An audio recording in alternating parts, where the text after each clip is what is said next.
It didn't look like a meltdown at first. It looked quiet. Too quiet. Because when Kevin Harvick starts talking calmly, that's when the real damage happens. No yelling, no chaos, just cold, sharp truth cutting straight through the garage. And this week, two drivers found themselves right in his crosshairs. First, Kyle Larson, a name that's supposed to mean dominance. A driver who, at tracks like Darlington, isn't just expected to compete. He's expected to control the race, but instead, a wrecked car, a 32 end-place finish, and a warning shot from Harvick that echoed louder than any crash. Well, first off, this is a racetrack that we expect Kyle Larson to contend for the win and be dominant, Harvick said. I think that tells you where they're at with their cars right now, and knowing that they have some work to do to get the balance and speed out of their cars that they need. That's not just criticism, that's a diagnosis. Because this isn't just about Larson making a mistake. This is about something deeper, something more dangerous creeping into Hendrick Motorsports. Speed, or more accurately, the lack of it. Harvick didn't dance around it, he didn't soften the blow, he pointed directly at the problem. We saw them up in the front at Vegas, kind of in the mix in the top 5 for sure, but never that dominant speed like we've seen out of the Toyotas so far. Never dominant. Those two words hit harder than anything else, because that's what Larson built his reputation on.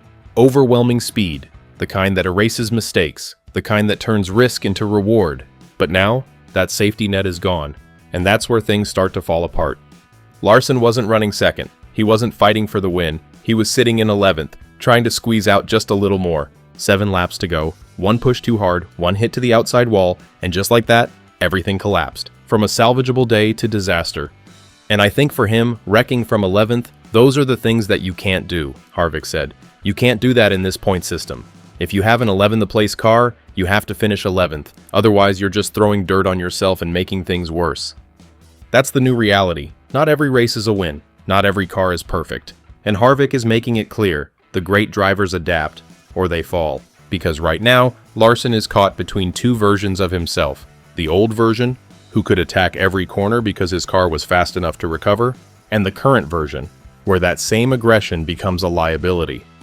The crutch has always been, we have cars fast enough to keep winning, Harvick explained. Right now, they don't have the cars to that spot yet to be able to put themselves in position to win multiple races. They're going to get there. It's just they're not there right now. Not there yet. And in NASCAR, not there yet can spiral fast. Because while Larson is trying to figure it out, others are already adjusting, grinding, surviving, stealing points. And if you're going to run 11th, finish 11th, Harvick said. Because if you can run 11th and you just nitpick it all day to just grind away, there were several of those guys that just ground it out and put themselves in position to get a decent finish and get out of there. That's the difference. Not talent, not speed, discipline. And Larson isn't the only one feeling the pressure. Because while Hendrick is searching for answers, over at Team Penske, things didn't just go wrong. They completely fell apart. Joey Logano didn't just struggle at Darlington. He unraveled. 34th place, 3 laps down, and a car that from the very beginning didn't belong on the same track as his teammates. While Ryan Blaney finished 3rd and Austin Cindric grabbed 5th, Logano was stuck in a completely different race, a slower one, a frustrating one. And it didn't take long for that frustration to boil over. I don't understand how it can be this fucking far off, Logano said. I mean, the balance now is somewhat drivable, but it's freaking slow as shit. That's not strategy talk, that's desperation. Because when a champion driver says he doesn't understand what's wrong, that's when alarms start going off. And once again, Harvick stepped in, not with sympathy, but with perspective. It is so easy, especially in a situation where you have a new rules package at a place that is so tough, he said. Darlington is just such a beast, trying to get the car to drive right. You have to do so many things that are different than at all the other racetracks in order to get the car to stay underneath you. Translation? There are no excuses. Because everyone faced the same track, the same rules, the same challenge. But only one of those Penske cars looked completely lost, and Harvick made sure everyone noticed. The 22 bunch missed it bad, simple words, heavy meaning. Because in NASCAR, you don't get time to figure it out slowly. You either fix it fast, or you get left behind. And as the dust settled at Darlington, 2 big names stood in the spotlight for all the wrong reasons. One pushing too hard, one not fast enough to push at all. And Kevin Harvick, he didn't just call them out, he exposed something bigger, something that's starting to shift under the surface of the entire Cup Series. And here's where it gets uncomfortable, because what Kevin Harvick said wasn't just about one bad race, or two drivers having an off day. It was about a pattern, a shift, a warning that the balance of power in NASCAR might not be what everyone thought it was. Let me explain. For years, drivers like Kyle Larson and Joey Logano didn't just rely on skill. They relied on something else, something invisible but powerful. Confidence in their equipment. The belief that no matter what happened, their car could bail them out. But Harvick is making it clear that belief is cracking. And once that cracks, everything changes. Because now, every decision feels heavier, every move feels riskier, and every mistake, it costs more than ever. Larson learned that the hard way, again. 232 end-place finishes this season, not because he lacked talent, but because he pushed like he still had the fastest car on the track, but he didn't. And that's the part nobody wants to say out loud. Not fans, not teams, not even drivers. So Harvick said it for them. When you're in that position, you just take what you can get, he said. And if you're going to run 11th, finish 11th. It sounds simple, but it's not. Because that's not how Larson is wired. That's not how champions think. They don't settle. They don't just finish. They attack. They chase. They risk everything for more. And right now, that mindset is turning into a problem. Because the cars aren't keeping up with the ambition. And when those two things fall out of sync, you get Darlington. You get wrecked cars, you get lost points, and slowly, you start slipping. Larson is still sitting 10th in the standings, safe for now. But Harvick's message wasn't about today. It was about what happens next. Because if this keeps happening, safe turns into vulnerable real fast. And then there's Logano, a completely different story, but somehow the exact same warning. Because while Larson is pushing too hard, Logano can't push at all. His car simply won't let him. And that might be even worse, because at least Larson had a chance. Logano, he was stuck, trapped in a race where nothing worked, nothing improved, nothing changed.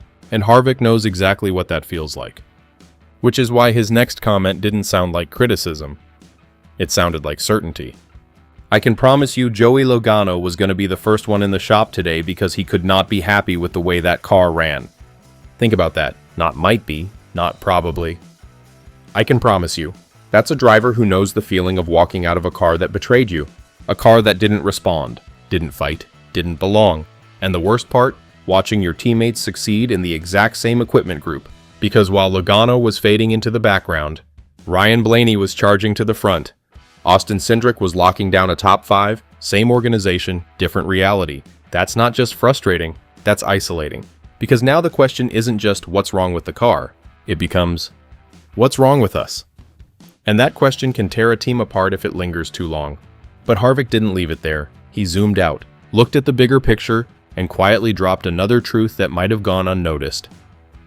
For the most part, the Roush Fenway Group carried the banner for Ford this weekend as far as the performance side of it goes. Read that again, because that's not something people expected to hear. Not about RFK Racing. Not in a world where Penske is supposed to lead the charge for Ford. But at Darlington, they didn't. And that changes the conversation. Because now this isn't just about Larson struggling, or Logano missing the setup. This is about teams that used to control the narrative, losing their grip, even if it's just a little, even if it's just for one weekend. Because in NASCAR, momentum is everything.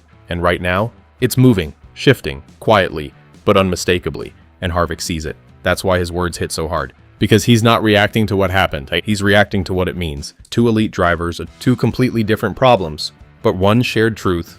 They are no longer untouchable. Not with these cars, not in this system, not against competition that's learning faster, adapting quicker, and making fewer mistakes. So now the question isn't whether Larson can win again, or whether Logano can bounce back. Of course they can. The real question is, will they change before it's too late? Or will they keep driving like nothing's wrong? Until the standings say otherwise? Because if Harvick is right, this isn't just a rough patch, it's the beginning of something bigger. And the rest of the garage, they're already watching, waiting, and maybe even hoping that these cracks turn into something they can finally break through.